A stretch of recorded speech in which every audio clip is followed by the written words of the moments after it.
izin bertanya Cikgu. Oke. Bertanya tentang anak yang sering ribut di masjid ini Cikgu.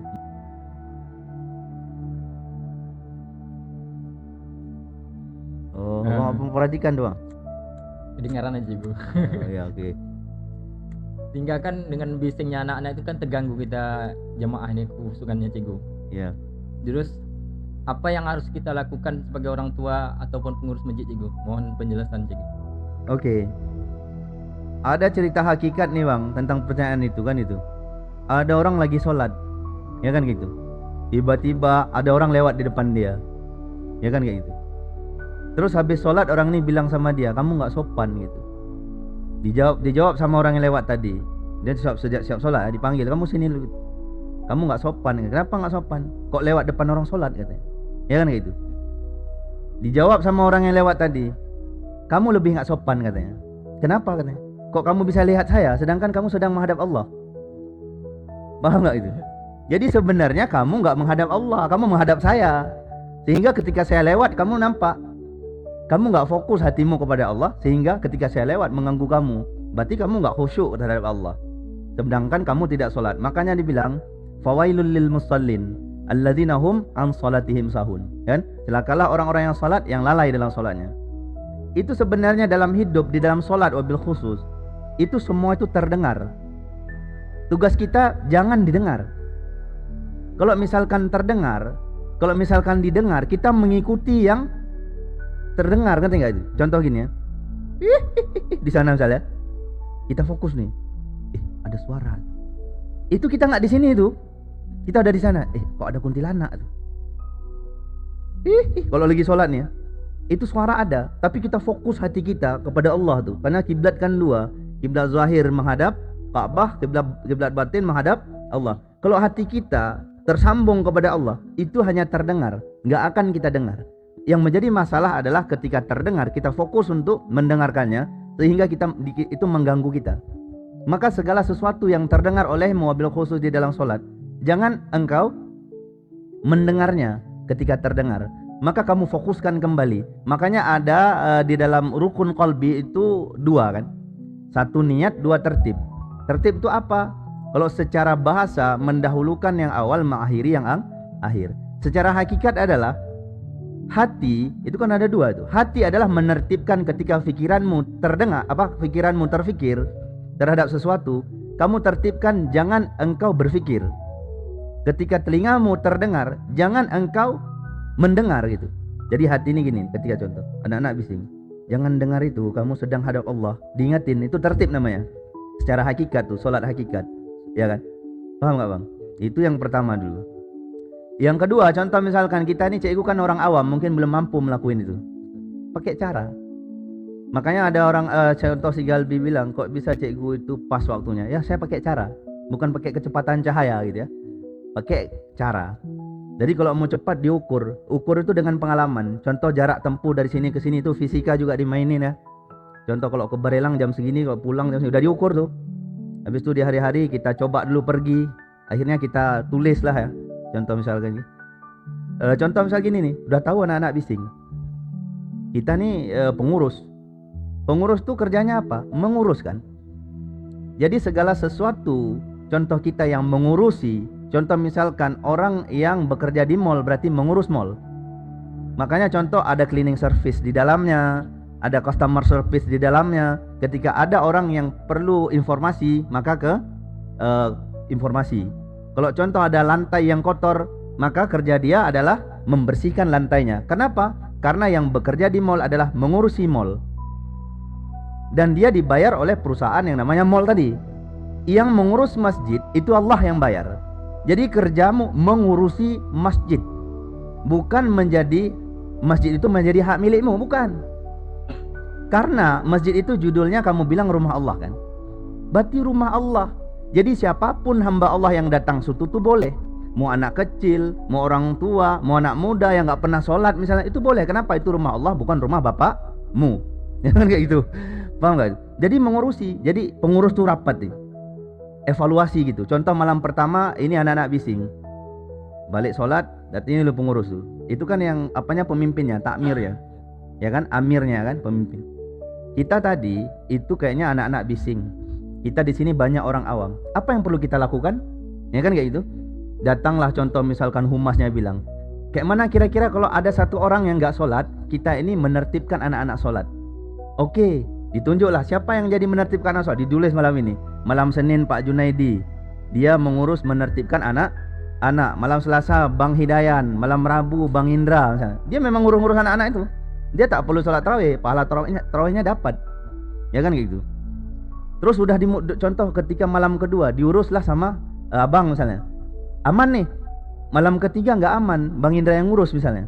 Nah, evaluasi lagi, kenapa ketika Bang Juna yang urus itu anak-anak tertib, kenapa ketika Bang Indra yang ngurus anak-anak nggak tertib? Ada apa?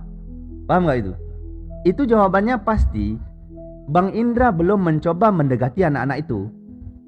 Paham nggak itu? Contoh, anak tuh segan sama kita bang, nggak perlu kita ngomong bang, bau kita aja dia segan. Kalau anak tuh muak nengok kita, makin dibuat bang. Iya betul. Anak-anak obatnya itu apa? Jajan. Oh, contoh misalkan pengurusnya pada pelit-pelit, kotak infak ambil. Kita musyawarah lagi. Kita gunakan kotak infak ini untuk memberi jajan kepada anak-anak yang bising tadi. Nanti setelah sholat, kita panggil anak-anak itu, kita didik, kita bina dia, kita bimbing, kita kasih tahu dia. Karena dia masih anak-anak, dia nggak tahu kalau sholat itu menghadap Allah, kita kasih tahu. Anak-anak, ngumpul dulu. Siapa yang bising tadi sholat? Nggak ada yang ngaku kan? Betul kan? Cara supaya dia mengaku dalam ilmu psikologi, kasih dia hadiah. Siapa yang bising, dapat uang 50.000. Saya mau tanya, kalau abang jadi anak-anak, ngaku nggak? Ngaku kan? Sebenarnya kita bukan tujuan untuk memberi uang 50.000 itu, supaya kita tahu siapa ini dalangnya. Dalangnya kamu pegang nih, kepalanya. Tapi bukan kamu remas ya. Kamu panggil sini. Kamu bising ya tadi? Iya. Siapa lagi yang bising? 50.000 loh. Saya juga lah. Bising kan semua? Tengoklah yang bising-bising. Taruh dia ke depan. Kamu tahu nggak gitu? Ketika sholat itu kita sedang menghadap Allah. Kamu punya nyawa nggak? Punya. Kalau nyawa kamu ditarik macam mana? Kamu main-main. Kamu punya guru nggak? Punya. Misalnya gitu. Itu sistem yang awak buat. Mau diikut silakan apa enggak silakan.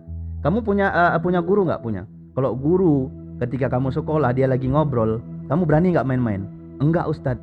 Guru aja kamu nggak berani, kok Allah kamu berani? Dijawab sama anak tadi. Saya nggak nampak Allah Ustadz. Betul kan anak itu? Kenapa dia bising? Dia nggak nampak Allah.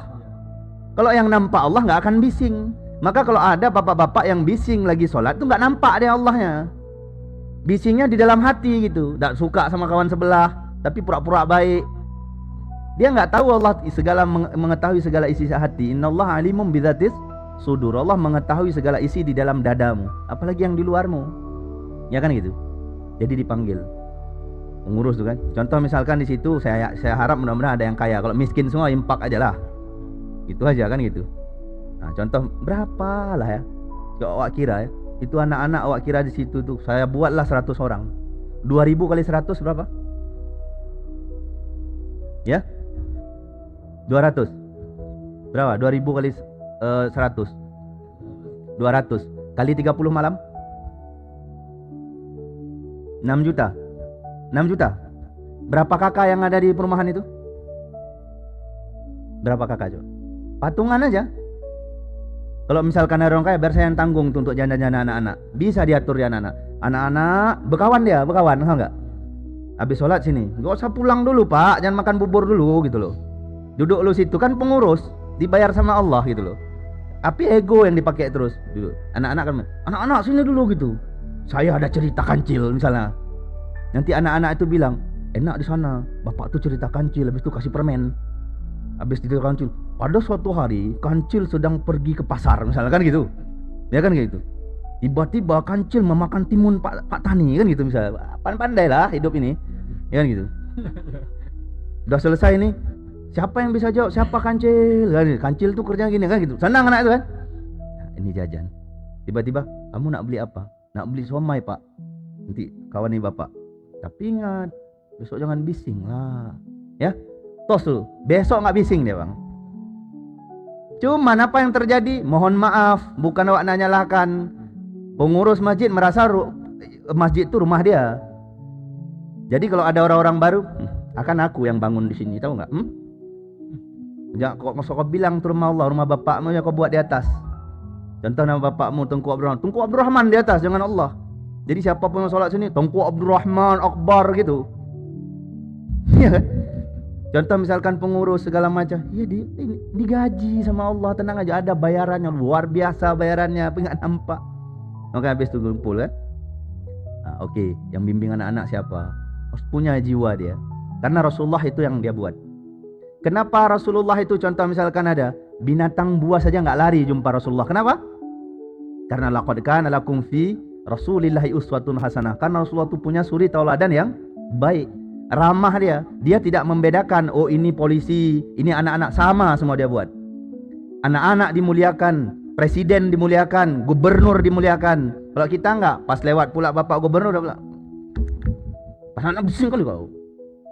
Muak anak-anak nengok kita. Cara kita aja yang salah. Coba buat cara yang awak bilang. Kalau mau diikutin, tengok hasilnya apa. Kalau sama awak tuh tengok hasil dulu. Oh kalau hasilnya bagus, betul berarti yang aku bilang. Kalau misalkan hasilnya nggak bagus, nggak kamu tahu caranya, undang awak untuk ngurus anak-anak itu aja. Nggak usah undang awak jadi imam. Masjid manapun tuh.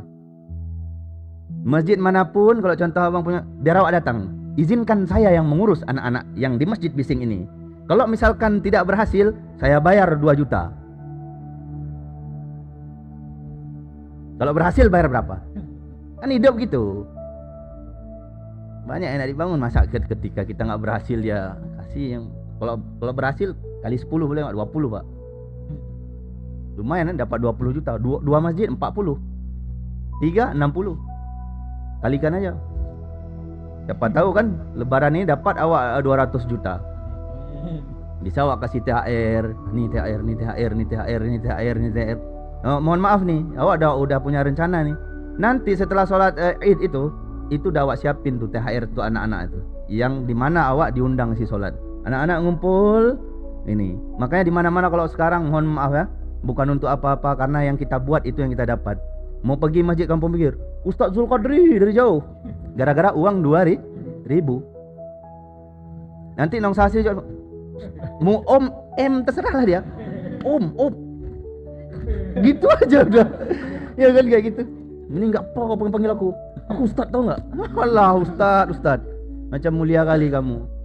Ya mulia itu Allah. Kamu tuh sama aja. Kamu hari ini kalau kamu dimuliakan orang, Allah yang buat kamu mulia, bukan karena kamu. Betul kan? Jadi tak usah sok-sok jadi mulia. Mau kamu Ustaz, mau kamu gubernur, mau kamu apa. Dalam pandangan Allah itu sama saja. Allah tidak memandang kepada jasad, tidak memandang ilmu apa, profesimu apa. Yang Allah pandang apa? Ketakwaan kamu itu kayak mana, dalam hatimu apa, yang kamu buat itu apa. Itu yang Allah pandang selalu. Makanya jangan pernah isi yang buruk-buruk di dalam hati. Karena kenapa? Kalau buruk-buruk ada di dalam hatimu, pasti perbuatanmu buruk. Kalau di dalam hatimu bagus, maka insya Allah yang keluar dari mulutmu bagus, pandanganmu bagus, telingamu bagus, perbuatanmu pun akan bagus. Paham abangku?